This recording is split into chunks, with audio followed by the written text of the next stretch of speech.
Hello and welcome back. This time the key factor is raw material.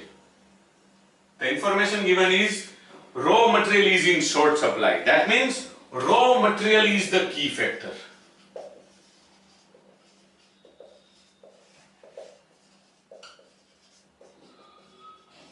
Raw material is the key factor. Then what is the meaning of profitability?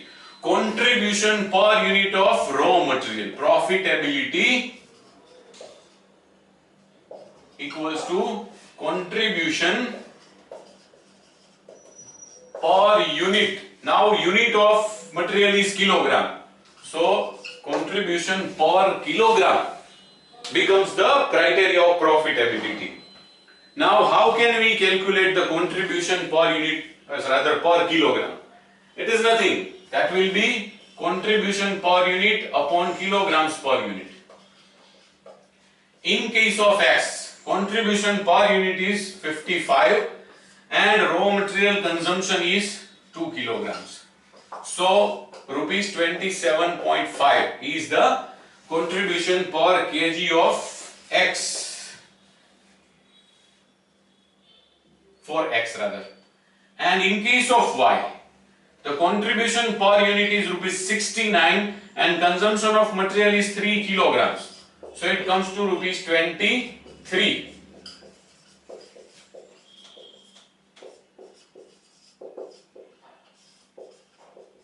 The interpretation is, if we have only 1 kilogram of raw material and if we use that 1 kilogram of raw material for X, a contribution or rather average contribution of rupees 27.50 is achieved, and if we use 1 kilogram of raw material for product Y, a contribution of rupees 23, average contribution of rupees 23 can be achieved.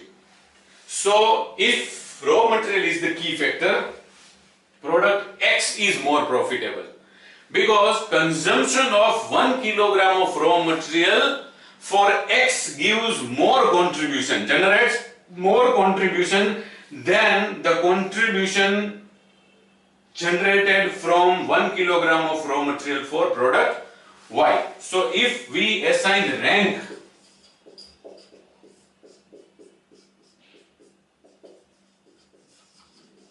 we have to assign first rank to X in this case, because 1 kilogram of consumption of raw material for X gives more contribution. That's it. Thank you very much.